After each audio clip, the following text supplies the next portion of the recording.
شعر نمبر 4 دیکھتے ہیں۔ میں شاخ طاق ہوں میری غزل ہے میرا ثمر، میرے ثمر سے میں لالا فام پیدا کر۔ یہ نظم علامہ اقبال نے اس خط کے جواب میں لکھی جو ان کے بیٹے جاوید نے باپ کے نام تحریر کیا تھا۔ یہ جاوید کے ہاتھ کا لکھا ہوا پہلا خط تھا جو اقبال کو لندن میں موصول ہوا۔ اس نظم میں مخاطب اگرچہ جاوید اقبال ہے لیکن اصل میں تمام نوجوانوں کے لیے یہ پیغام، یعنی کہ مخاطب تو اپنے بیٹے سے تھے۔ اگر آپ کو شعر کی تشریح آ جاتی ہے تو آپ نے ایک شعر کے میں حوالہ دینے کے لیے علامہ اقبال کا حوالہ آپ نے لازمی دینا ہے، تو یہ سٹارٹ میں آپ کو لازمی لکھنا ہوگا۔ لیکن اصل میں یہ تمام مسلمان نوجوانوں کے لیے پیغام ہے جس میں انہیں گراں قدر نصیحتیں کی گئیں اور سچی اسلامی تربیت کا راستہ بتایا گیا۔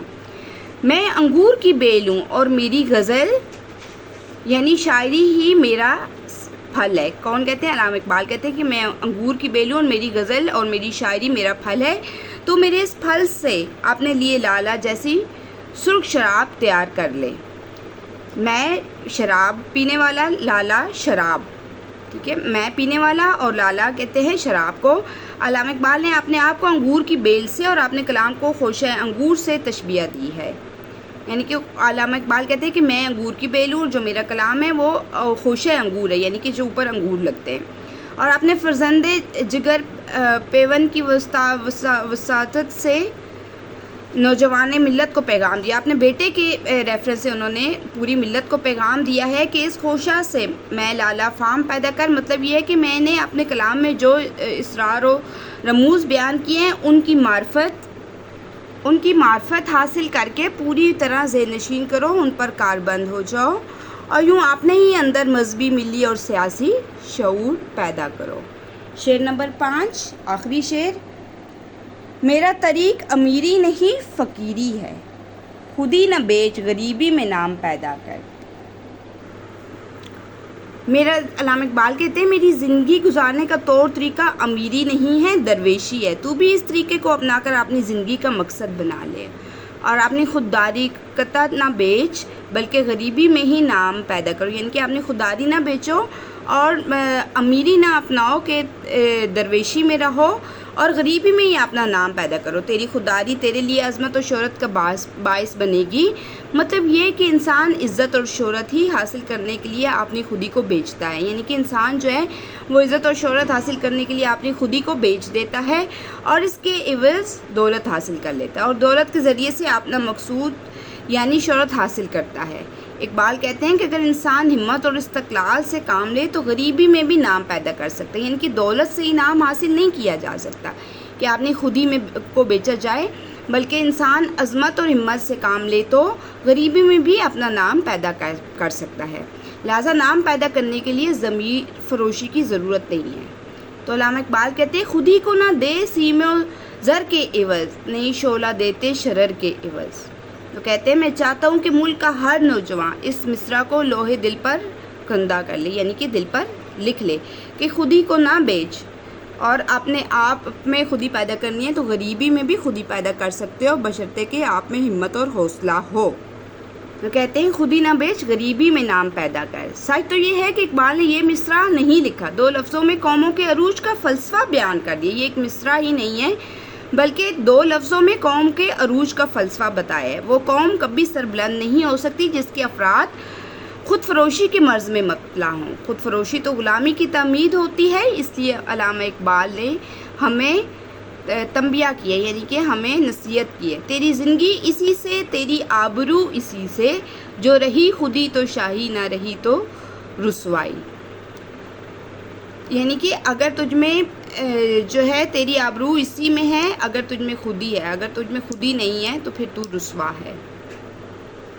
اب اس کا ہم سوال نمبر 1 دیکھتے ہیں۔ علامہ اقبال کی تکنیک، مقصد اور اسلوب پر مبنی درج ذیل سوالات کے مختصر جوابات دیں۔ نظم کی غرض و غایت اور ساخت کو پیش نظر رکھتے ہوئے اشعار کا مناسب اور محتاط موازنہ کریں۔